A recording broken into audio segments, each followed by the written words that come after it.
Assalamualaikum warahmatullahi wabarakatuh. Perkenalkan, saya Winda Oktari dengan NIM F12612110139. Di sini saya akan menjelaskan materi tentang sikap dengan mata kuliah pengembangan kepribadian sosial. Sikap merupakan segala perbuatan dan tindakan yang berdasarkan pada pendirian dan keyakinan yang dimiliki. Sikap juga pernyataan evaluatif terhadap segala sesuatu, bisa berupa objek, orang, ataupun peristiwa. Sikap mencerminkan perasaan seseorang terhadap sesuatu. Dan ada beberapa sikap, yaitu ada sikap baik dan juga sikap buruk. Sikap baik adalah sikap yang menunjukkan rasa hormat, pengertian, dan kasih sayang. Juga sikap baik mencerminkan toleransi dan empati. Bisa dilihat di sini gambar-gambar dari sikap baik. Ada tolong-menolong, gotong royong, dan peduli sesama. Sikap buruk dapat merugikan orang lain, lingkungan, dan diri sendiri. Dan juga lahir karena kurangnya pengendalian diri, dan cara berpikirnya juga negatif. Seperti di gambar, yaitu kekerasan, membuang sampah sembarangan, dan tawuran. Kita lanjut dengan teori belajar, yaitu ada classical conditioning theory. Pada classical conditioning theory merupakan sebuah proses untuk menciptakan respon terkondisi melalui hubungan antara stimulus tak terkondisi dan stimulus netral. Dan teori ini melibatkan interaksi lingkungan. Contohnya, seseorang anak kecil yang sangat berani terhadap seekor kucing. Namun, ada satu kejadian di mana kucing tersebut menggigit dan mencakar anak tersebut. Sontak anak tersebut langsung berteriak dan menangis kesakitan. Hal ini kemudian menjadikan anak itu tidak lagi menyukai kucing. Yang awalnya sangat menyukai kucing, dalam satu kejadian berubah menjadi tidak menyukai kucing dan membencinya karena kejadian tersebut. Lalu ada instrumental conditioning atau pengkondisian instrumental. Merupakan suatu proses pembelajaran di mana suatu sikap dipelajari melalui penghargaan atas perilaku tersebut atau perkiraan yang berurutan dari perilaku tersebut. Respon yang muncul sesuai dengan yang dikehendaki diberi hadiah, sedangkan respon yang tidak dikehendaki tidak diberikan hukuman. Contohnya, seorang anak yang menjawab pertanyaan dari guru pada setiap mata pelajaran yang sama, dan jawaban anak tersebut benar di setiap dia menjawab, maka guru tersebut memberinya pujian dan juga nilai tambahan. Maka anak itu akan semakin bersemangat untuk menjawab soal yang diberikan gurunya. Lalu ada anak yang salah menjawab pertanyaan yang diberikan gurunya. Kemudian gurunya mengatakan salah dan mengurangi nilai anak tersebut. Dan anak tersebut akhirnya tidak mau lagi menjawab dan merasa malu di kelas karena jawabannya salah. Dari contoh ini, sebuah konsistensi pemberian hadiah atau penempatan kata-kata pada anak yang salah menjawab akan menjadi bentuk sikap pada anak tersebut. Dan hal ini dapat menerangkan sikap pada anak-anak. Lalu ada belajar melalui observasi atau modeling. Pembelajaran ini menggambarkan proses belajar dengan mengamati orang lain, menyimpan informasi, dan kemudian mereplikasi perilaku yang diamati. Karena anak-anak yang lebih sering memperhatikan apa yang dilakukan orang lain daripada yang didengarkannya. Contohnya saja, pada saat di sekolah, ada seseorang anak melihat teman sekelasnya mendapat masalah karena memukul anak lain. Mereka belajar dari mengamati interaksi ini bahwa mereka tidak boleh memukul orang lain. Contoh yang kedua, seorang anak melihat ibunya membersihkan jendela rumah yang berdebu. Kemudian anak itu mengambil kain basah dan mengikuti ibunya membersihkan jendela rumah sama persis seperti apa yang ibunya lakukan. Lalu kita lanjut ke perubahan sikap. Komunikasi persuasif. Komunikasi sebagai salah satu bagian terpenting dalam interaksi sosial tentunya juga akan menimbulkan pengaruh-pengaruh sosial. Salah satu dari pengaruh sosial tersebut adalah perubahan sikap, terutama bagi para penerima informasi. Namun, tidak setiap komunikasi bisa menimbulkan perubahan sikap. Untuk bisa mengubah sikap, masalah mendasar yang harus ada yaitu penerima isi komunikasi. secara keseluruhan, faktor-faktor yang mempengaruhi keberhasilan komunikasi yaitu komunikator, isi komunikasi dan situasi, serta penerima. Jadi kita lihat komunikator yang harus diperhatikan adalah karakteristik komunikatornya, di mana makin tinggi kredibilitasnya, semakin besar kemungkinan dapat mengubah sikap. Dan kredibilitas komunikator ditentukan oleh tingkat keahlian, motivasi, intensi komunikator, serta daya tarik. Lalu ada isi komunikator dan situasi.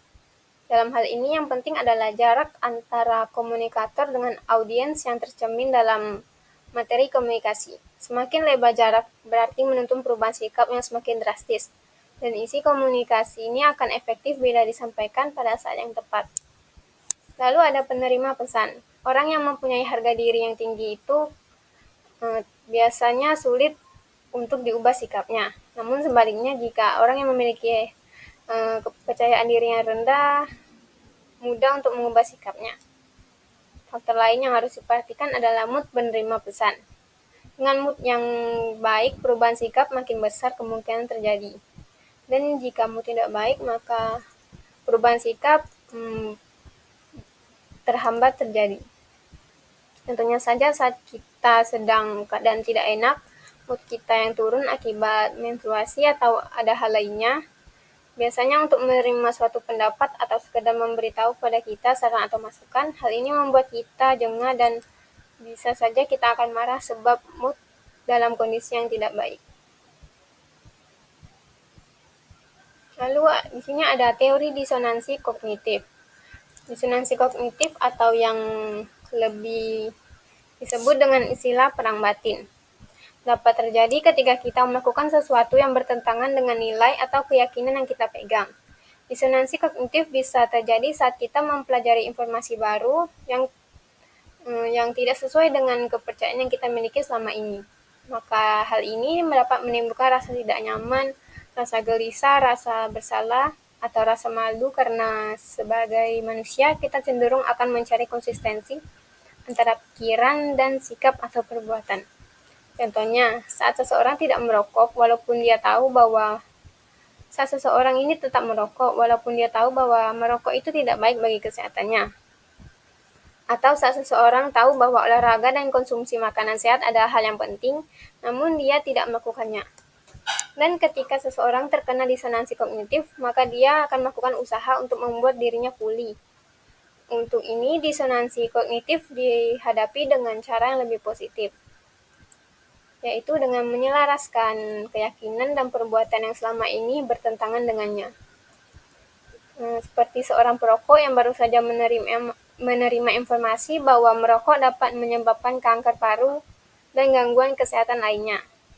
Dia langsung mencari tahu bagaimana cara berhenti merokok dengan efektif dan berusaha untuk menerapkannya.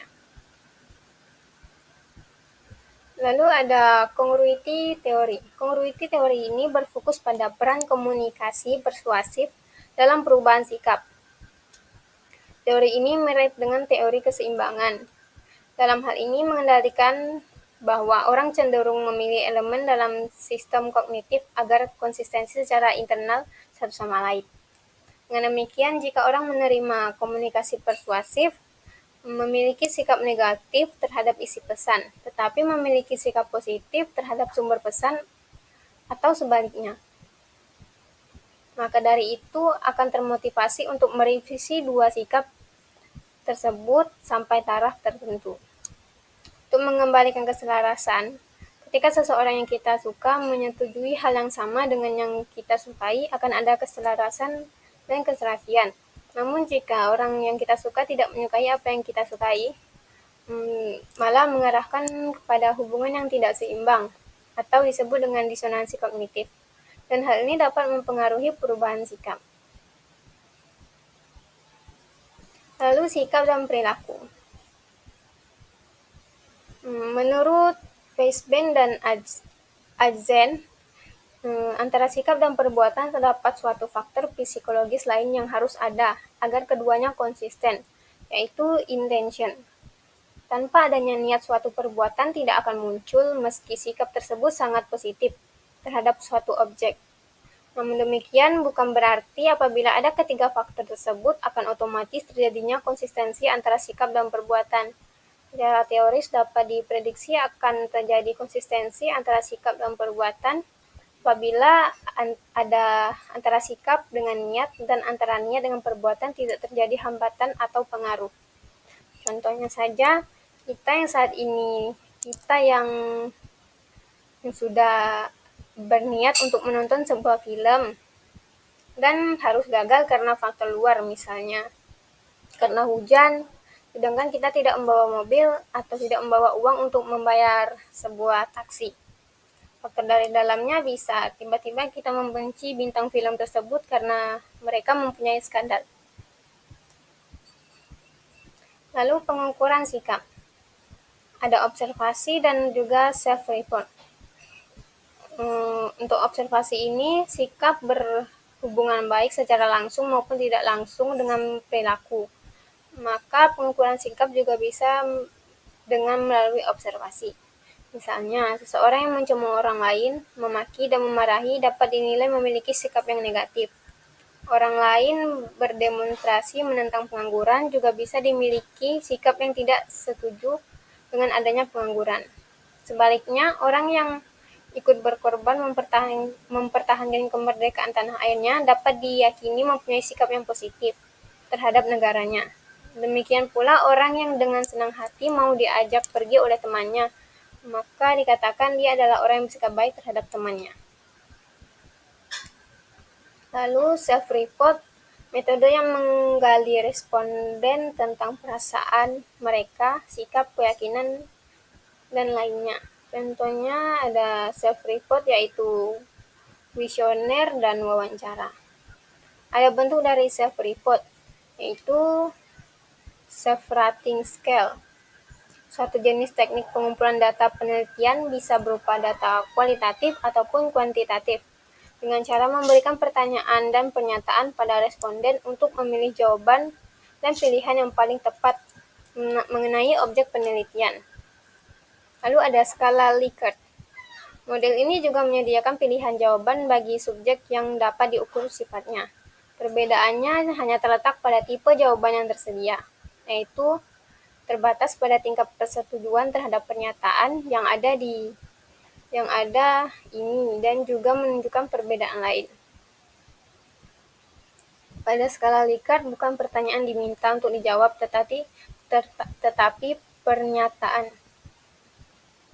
Lalu ada bedaan semantik atau semantik diferensial.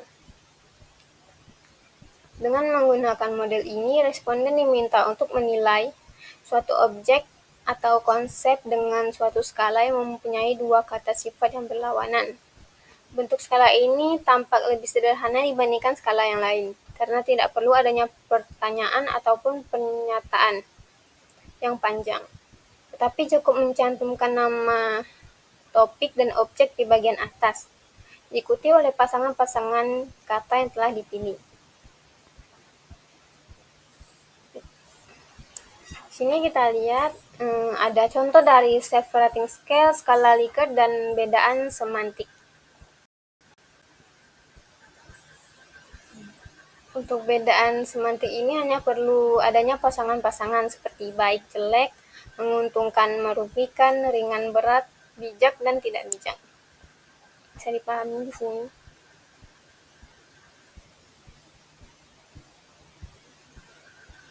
Lalu kita beralih ke pengukuran fisiologis. Nah, alat ini dikenal sebagai bagian dari teknik Bogus-Pipeline yang bertujuan untuk meyakinkan subjek bahwa jawaban untuk dikemukakan atau diketahui kejujurannya, sehingga ia dapat berusaha untuk menjawab sejujur-jujurnya. Pada prinsipnya, alat ini tidak sungguh-sungguh dapat mengukur kejujuran, tetapi lebih berfungsi sebagai pendorong agar orang menjawab secara jujur. Ketika menggunakan alat ini, subjek dihubungkan dengan suatu alat dengan elektroda. Diberitahukan bahwa setiap jawaban yang muncul dari subjek akan diproses untuk dicek kebenarannya oleh alat tersebut. Bila jawaban Bila jawabannya sesuai dengan jawaban sebelumnya, tanda diarahkan ke arah yang menunjuk bahwa jawaban itu benar. Misalnya tanda hijau, dan jawaban salah tanda merah. Dan seterusnya, alat ini diperlihatkan pada subjek. Hanya diberitahu bahwa alat ini bisa dilihat oleh tester. Dengan demikian, orang tersebut akan berusaha untuk menjawab sejujur-jujurnya karena takut diketahui bila dia menjawab dengan tidak jujur. Padahal, tester ini tetap tidak mengetahui tingkat kejujuran subjek dalam proses pengukuran. Oke, sekian dari materi yang dapat saya sampaikan. Lebih kurangnya saya mohon maaf. Wassalamualaikum warahmatullahi wabarakatuh.